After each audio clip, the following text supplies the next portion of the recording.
Tengku Abdur Rahim berasal dari pantai utara Aceh yang memiliki darah campuran keturunan Persia, merupakan pandai besi nenek moyangnya pada saat Samudera Pasai masih berdiri. Suatu malam Tengku Abdur Rahim bermimpi bahwa dia harus menikahi seorang gadis dengan lidah yang pahit atau lidah yang hitam. Dia mencari petunjuk untuk menemukan calon istrinya. Takdir Tuhan. Dalam petualangannya ia bertemu dengan Reje Delungsel yang bernama Tengku Yunus yang dipanggil Datok Gayo. Dia mengungkapkan rahasia dalam mimpinya kepada Datok Gayo. Setelah mengetahui bahwa putri Datok Gayo yang bernama Semedah memiliki ciri-ciri seperti yang terisi dalam mimpinya, ia pun melamarnya. Datok Gayo pun menyatakan syarat pemenuhan mas kawin.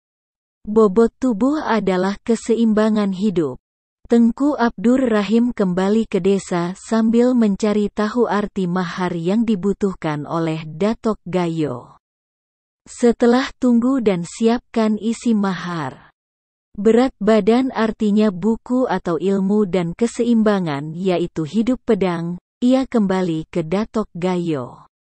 Akhirnya pada hari yang baik, Tengku Abdur Rahim menikah dengan Semedah. Dari darah suci dan bangsawan tersebut, pada tahun 1852 lahirlah seorang bayi bernama Ibrahim yang setelah dewasa memanggilnya Tengku Tapa karena kebiasaannya bertapa di alam liar. Terlebih sebelum berperang dengan Belanda. Wajah Tengku Tapa selalu terlihat pucat karena kurangnya sinar matahari. Dia biasanya mengenakan 4 kain putih yang dililitkan di lehernya. Kain yang tali itu selalu dipakai olehnya selama perang hingga menghilang. Tengku Tapa menikah dengan seorang gadis dari bagian tenggara Tanoh Gayo bernama Dawamah. Dari pernikahan tersebut dikaruniai seorang pria bernama Muhammad dan seorang wanita bernama Cahaya Limpah. Muhammad bunuh di Aceh Utara ikut berperang melawan Belanda dan menikahi Cahaya Melimpah dengan mempercayai Tapa yang bernama Tengku Bukan atau Pangbona yang merupakan guru besar dari Tengku. Ilyas Lebe. Perang Aceh membagi 3 provinsi dengan pemimpinnya. Wilayah Barat dipimpin oleh Kabupaten Tuku Umar, Pidi dan Aceh Besar dipimpin oleh Tengku Cik Ditiro dan wilayah Utara. Aceh Tengah dan Timur dipimpin oleh Tengku Tapa. Bahkan saat perjuangan Tengku Cik Ditiro dan Tuku Umar mulai meredup, perlawanan Tengku Tapa masih berkobar melawan Belanda. Banyak perang dipimpin oleh Tengku Tapa dengan pasukan Muslim melawan pasukan Belanda. Di antaranya di Pepedang atau Wih Pecampuren. Pada tahun 1897, sebagai tulisan arsip Kerajaan Aceh.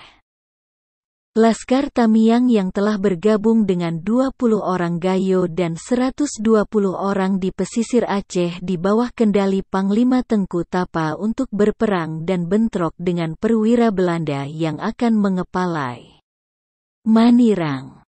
Murid dan pasukan Tengku Tapa, di antaranya Tengku Matai yang syahid di Samar Gading, Pang Akup, Pang Bedel, Pang Ben, Pang Cik dan Pang Latih yang tidak mau menyerah dan turun sampai tahun 1970-an. Padahal Indonesia sudah merdeka. Tengku Tapa syahid selama perang dengan tim Belanda di Kuta Piadah dan dimakamkan di Matang Ano, Senedon, Aceh Utara. Pada saat dia mati syahid, tubuhnya tidak ditemukan dan yang dikuburkan adalah serban dan pakaiannya. Ia dimakamkan bersama 40 martir Gayo. Tamiang, tanggal 18 Mei tahun 2020.